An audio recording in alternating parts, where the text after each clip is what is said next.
Hey everyone, welcome back to the chit chat show. आज हम बात करने वाले तान्या मित्तल के बारे में जो रिसेंटली अभी बिग बॉस में भी आई हैं और उनकी कंट्रोवर्सीज के बारे में and about why she is famous on Instagram and social media. तो अभी जो लोग नहीं जानते ना, तान्या मित्तल ना मिस एशिया टूरिज्म रह चुके 2018 ईयर में। बट अगर हम देखें ना तो उन्हें कोई भी एज मिस एशिया टूरिज्म नहीं जानता। इनफैक्ट लोग उन्हें जानते हैं उनके इंस्टाग्राम कंटेंट की वजह से। अगर अभी आप पूछें कि उनका कंटेंट क्या है तो उनका कंटेंट ये है कि वो अपने साथ 7-8 बाउंसर्स रखती हैं और हर जगह वीआईपी प्रोटोकॉल फॉलो करती है। इनफैक्ट उनका जो सारा कंटेंट है ना वो उनके साड़ी पे बेस्ड होता है, वो अपने कपड़ों को दिखाती हैं। इनफैक्ट उनको ना बहुत बार ये भी बोला जाता है कि उनके जो ब्लाउजेज होते हैं ना वो बहुत ही ज़्यादा वल्गर होते हैं और इसी वजह से उनका जो कंटेंट है ना वो आधे से ज़्यादा मेल्स कंज्यूम करते हैं। तो अभी इस चीज़ों में क्या है ना कि तान्या मित्तल ना इन चीज़ों की वजह से फेमस नहीं होती, तो उन्होंने सोचा कि चलो मंदिरों पे कंटेंट बनाया जाए। उनकी एक वीडियो थी मंदिर से रिलेटेड, वो बहुत ज़्यादा वायरल हो गई थी। इस वजह से उन्होंने अपना सारा कंटेंट ना शिफ्ट करके मंदिर पे ला दिया था। तो इसमें ना क्या होता कि वो मंदिर में जाती, वीआईपी दर्शन करती, 7-8 बाउंसर्स रखती साथ में, और इसके साथ ना वो अपने आप को ऐसे तैयार करती जैसे कोई रानी महारानी हो। उनका जो भी पूरा गेटअप होता है, हैवी ज्वेलरीज होती है और साड़ी होती है, उसके साथ वो शॉल कैरी करती ताकि उससे एक बहुत रॉयल लुक आ सके। इसकी वजह से ना उनका कंटेंट बहुत ज़्यादा चलने लग गया। इनफैक्ट उन्होंने काफ़ी सारे वीडियोस में ना मंदिर में बहुत ही ज़्यादा वल्गर तरीके के ब्लाउजेस पहने, जिसकी वजह से उनकी कंट्रोवर्सी स्टार्ट हो गई और उनको अटेंशन मिलना स्टार्ट हुआ and she got famous on Instagram and social media. अभी इन सब चीज़ों के बाद क्या हुआ ना कि अभी जो कुंभ का मेला था ना प्रयागराज में, उस चीज़ में जो भगदड़ का इंसिडेंट हुआ था उसको उन्होंने बहुत ज़्यादा यूज़ करा। इनफैक्ट उनको बहुत ही ज़्यादा हाइप भी मिली इस टाइम पीरियड के दौरान, और उनकी सारी वीडियोस जितनी भी उन्होंने कुंभ पे बनाई थी वो सारी की सारी वायरल हुई थी। अभी शी पोर्ट्रेज हरसेल्फ कि वो बहुत ही ज़्यादा मिडिल क्लास है और अपने आप को बहुत ही ज़्यादा ग्राउंडेड रखती हैं। बट व्हेन वी सो हर इन कुंभ, तो वो वीवीआईपी दर्शन ले रही थी वहाँ पे। वो जिस घाट पर थी उस घाट पर कोई भी इंसान नहीं दिखाई दे रहा था except her and her bodyguards और जो पंडित जी होते हैं वहाँ पे वो। अभी कुंभ के टाइम पर हमें सबको पता है कि वहाँ पर कितनी ज़्यादा भीड़ थी, but instead of that she was promoting Kumbh in a way कि यहाँ पर तो बिल्कुल भी भीड़ नहीं है, आप लोग आओ, आप लोग दर्शन करो। And when you have such a great following तो लोग आपकी चीज़ों को सच मानने लगते हैं। जबकि रियलिटी ये थी कि कुंभ में इतनी ज़्यादा भीड़ थी कि वहाँ पर बार बार भगदड़ मच रही थी। अभी इन सब चीज़ों के बाद क्या होता है, जब वहाँ पर भगदड़ मचती है तो उसमें काफ़ी सारे लोगों की ना जानें भी जाती हैं, जिसमें तान्या क्लेम्स कि उन्होंने ना हेल्प करी है बहुत सारे लोगों की। अभी जो हेल्प है वो उन्होंने इस वे में करी है कि आगे आगे वो चल रही है, पीछे उनके 4 बाउंसर्स चल रहे हैं, उसके साथ उनका एक कैमरामैन है जिनका फोकस तान्या पे है, और तान्या अपने हाथ में पानी की बोतल लेके लोगों को दे रही है। मतलब एक सिचुएशन है जिसमें भगदड़ मची हुई है, लोग मर रहे हैं, लोग गिर चुके हैं, लोगों के जो क्लोज्ड वंस थे जिनके साथ वो आए थे वो लोग मिल नहीं रहे हैं। लेकिन उस टाइम पीरियड में तान्या हेल्प कर रही है अपने बॉडीगार्ड्स के साथ जाके और उनके साथ कैमरा लेके। अभी इन सब चीज़ों में ना तान्या की काफ़ी सारी स्टेटमेंट्स भी बहुत ही ज़्यादा वायरल हुई थी, क्योंकि तान्या ने ये बोला कि जब भगदड़ मच रही थी तो एक इंसान मर गया, उसके दांत ही मेरे हाथ में रह गए जब वो मरा। जबकि रियलिटी वॉज कि वो उस जगह पर मौजूद ही नहीं थी, क्योंकि वो वीवीआईपी ट्रीटमेंट ले रही थी और जब ये इंसिडेंट हुआ तो उस पर बहुत ही ज़्यादा भीड़ थी, जबकि तान्या के आसपास सिर्फ 5-6 लोग मुश्किल से थे, और जहाँ पर भीड़ हुई वहाँ पर सैकड़ों में लोग मौजूद थे।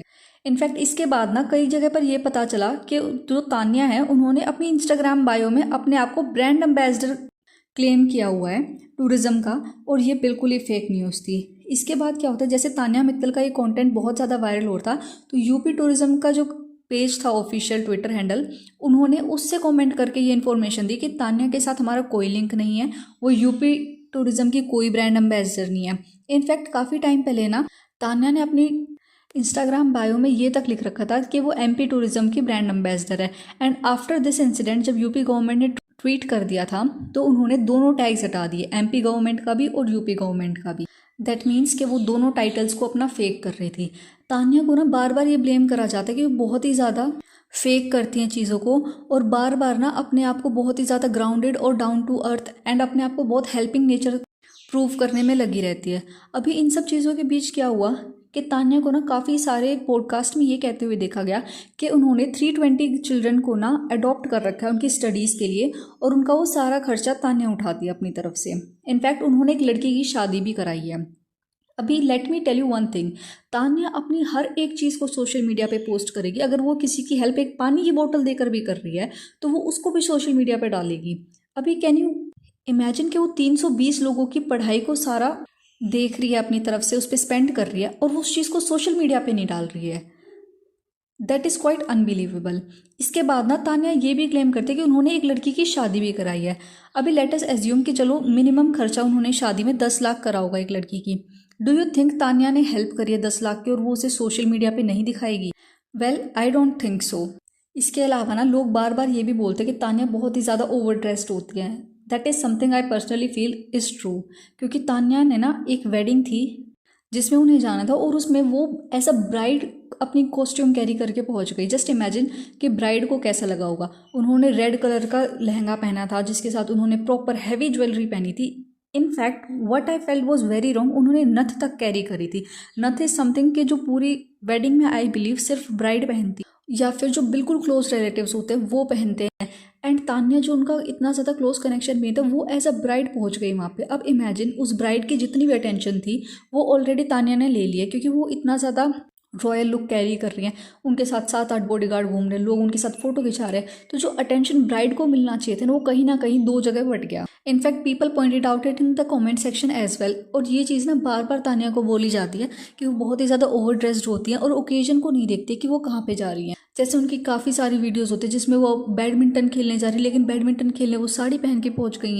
या फिर उनकी एक बहुत ही ज़्यादा फेमस और वायरल वीडियो भी है जैसे वो अपने आप को पोर्ट्रे करती है मिडिल क्लास, लेकिन जब उनको मन करता है बकलावा खाने का तो वो अबू धाबी पहुंच जाती है फ्लाइट बुक करके डायरेक्टली कि भाई हमें तो बकलावा खाना है। तो उनको पूरे इंडिया में बकलावा नहीं मिलता, वो अबू धाबी पहुंच जाती हैं बकलावा खाने के लिए।